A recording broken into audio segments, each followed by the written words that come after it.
Gujarat police વિભાગમાં આગામી સમયમાં મોટા ફેરફાર જોવા મળી શકે છે. તો રાજ્યના સૌથી વરિષ્ઠ આઈપીએસ અધિકારી અને વર્તમાન પોલીસ વડા વિકાસ સહાય 30 જૂને નિયમ મુજબ નિવૃત્ત થઈ રહ્યા છે. તો મળતી માહિતી મુજબ આ ફેરફારના કારણે પોલીસ દળમાં ઉચ્ચ સ્તરે નવી નિમણૂક થવાની શક્યતાઓ છે. તો હાલના કેટલાક પોલીસ અધિકારીઓને 3 મહિનાનું એક્સટેન્શન મળી શકે છે અને ત્યારબાદ વધુ 3 મહિનાનું એક્સટેન્શન આપવામાં આવે તેવી પણ સંભાવના છે. તો આ બધા વચ્ચે અમદાવાદના વર્તમાન પોલીસ કમિશનર GS મલિકનું નામ નવા ડિરેક્ટર જનરલ ઓફ પોલીસ પદ માટે મોખરે ચાલી રહ્યું છે. તો વર્ષ 1993 બેચના આ અનુભવી આઈપીએસ અધિકારીએ અગાઉ બીએસએફમાં પણ મહત્વપૂર્ણ ભૂમિકા ભજવી છે. અમદાવાદ શહેરમાં સુરક્ષા વ્યવસ્થાને મજબૂત બનાવવામાં તેમની ભૂમિકા નોંધપાત્ર રહી છે. તો ખાસ કરીને રથયાત્રા જેવી મોટી ઘટનાઓ દરમિયાન સુરક્ષા વ્યવસ્થાનું સફળ સંચાલન તેમના નેતૃત્વમાં થયું છે. જોકે વિકાસ સહાયની નિવૃત્તિ બાદ ગુજરાત પોલીસનું સુકાન કોણ સંભાળશે તે અંગેની સત્તાવાર જાહેરાત ટૂંક સમયમાં થવાની શક્યતા છે. Bureau report CN24 news.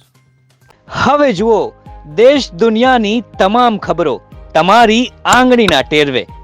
ઉઠાવો મોબાઈલ અને Google Play Store પરથી ડાઉનલોડ કરો અમારી CN24 ન્યૂઝ મોબાઈલ એપ.